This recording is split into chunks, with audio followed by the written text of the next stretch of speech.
Once again, and against stacked odds, the 5th century has delivered another heavy blow towards the new Californian Republic. Scraps of vehicles and the bodies of degenerates litter the I-15. Entire caravans of supplies and vehicles were destroyed or stolen by the legionaries.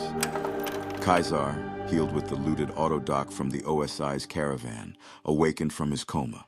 Impressed again by the 5th century, he promoted the unit and rewarded its commanders with wealth and wives. Soon enough, the 5th century had access to some of the finest weapons in the Legion's armories. Once again, the Legion returned to the banks of the Colorado, but they did not stay there for long. A few weeks after the raid, Legatus Lanius finally arrived. Although Novak was a low-priority target for the 5th century, many of its citizens died in its defense. In the days that followed, radiation from the nearby Repcon test site began to poison the town, leading to its final abandonment in the days following the Battle of Hoover Dam. The Van Graff family, having tricked Caesar's Legion prior, was spared no mercy by Caesar's agents. The sacking of their energy weapons caravan was not the end of their troubles, and various raids and attacks on their mercenaries and thugs tore the family's finances, not helped by their gradual expulsion out of New Reno by the bishops and the Wright families back west. Their death blow came in the days following Hoover Dam. Upon entering Fremont Street, Caesar ordered the block containing the Silver Rush burnt to the ground, its people trapped in there to be consumed by the flames of Vulcan. Their crops destroyed by the 5th century, a minor food crisis hit Camp McCarran for a couple of months. By the time the crops were replanted, radiation leaking from the nearby Vault 34 poisoned the land and drove the sharecroppers out of business. McCarran was ultimately forced to buy food at high prices from local Mojave farmers, who were growing ever more wary of supporting the NCR as the days went on. At first, the OSI enjoyed their growing popularity in the aftermath of the discrediting of the followers of the apocalypse, but the destruction of their caravan at the hands of the 5th century halted any prospects of expansion. Records recovered from pre-war Nevada were lost, and the agency's research in the Mojave was set back to square one. And that's not to mention the rumors of an OSI autodoc machine healing Caesar. With all the supply caravans to Forlorn Hope destroyed or looted, the NCR troopers within the camp were driven into despair.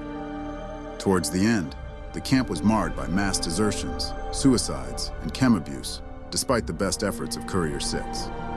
When news of the destruction of 1st Recon reached the Forlorn Hope, a mutiny broke out in the camp, which was suppressed brutally. From all the way to Novak, NCR barrier troops were deployed to stem the tide of chaos. All the while, Decanus Dead Sea watches the chaos from the safety of Nelson. With the NCR monorail destroyed, and the Legion spies undoing much of the NCR's relations with the three families, Camp McCarran was greatly weakened. The Fiends soon regrouped under driver Nephi, and launched an all-out assault on McCarran shortly before the Second Battle of Hoover Dam. While McCarran managed to fight back the Fiends, they did so with heavy losses. When the Legion made landfall upon New Vegas, and NCR forces pulled out of the Mojave completely, Colonel James Shue, commander of Camp McCarran, took his own life out of shame and guilt.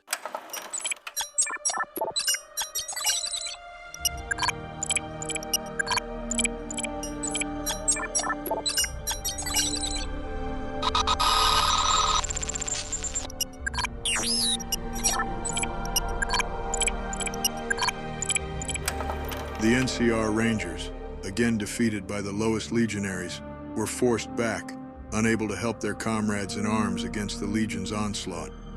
Soon, the Chief Hanlon scandal shattered the public image of the NCR Rangers forever. Without Hanlon, General Oliver was able to put aside the Rangers from their vital positions within Hoover Dam in his vain efforts to gain glory. In a twist of irony echoing the fall of the Malpious Legate, at the Second Battle of Hoover Dam itself, many of the remaining Ranger leaders were picked off by a combination of legionary assassin work and artillery fire, before being trapped within the dam to be torn apart by legionary blades and explosives. Despite still being a competent fighting force afterward, Their lackluster performance, in part thanks to General Oliver and the losses they incurred from the Mojave campaign, saw the organization devolve into a shadow of its former self, never again able to truly challenge Caesar's elite in the years following. With President Kimball dead and Chief Hanlon's treason exposed shortly after, the NCR military administration within the Mojave soon began to unravel in the weeks leading up to the Second Battle of Hoover Dam. Concern for the rest of their armor and vehicle reserves led to NCR High Command pulling out most assets from the Mojave, stalling the already abysmal supply issues, and the NCR Congress began to cut aid off to the Mojave. NCR morale in the Mojave plummeted to all-time lows, and across the Mojave, riots from local natives to NCR troopers erupted. With the winds firmly flying east, people throughout the Mojave started to flee west out of fear, knowing that the Mojave was doomed to the banner of the Crimson Bull. There are those within the West who claim that Caesar and his tribal loonies would not dare pick up an energy weapon or the like. But such statements grow less true every day. Under the watchful gaze of Caesar, the Legion continued to expand its arsenal, and now his army is nearly ready to march upon the dam itself. The 5th Century would in time take part in the final campaign for the Mojave, but not for the Battle of Hoover Dam itself. Instead, it would be given a different task. Their crosshairs were aimed at the site of the Legion's defeat at the First Battle of Hoover Dam and the fall of the malpious legate. But that's a story for another day.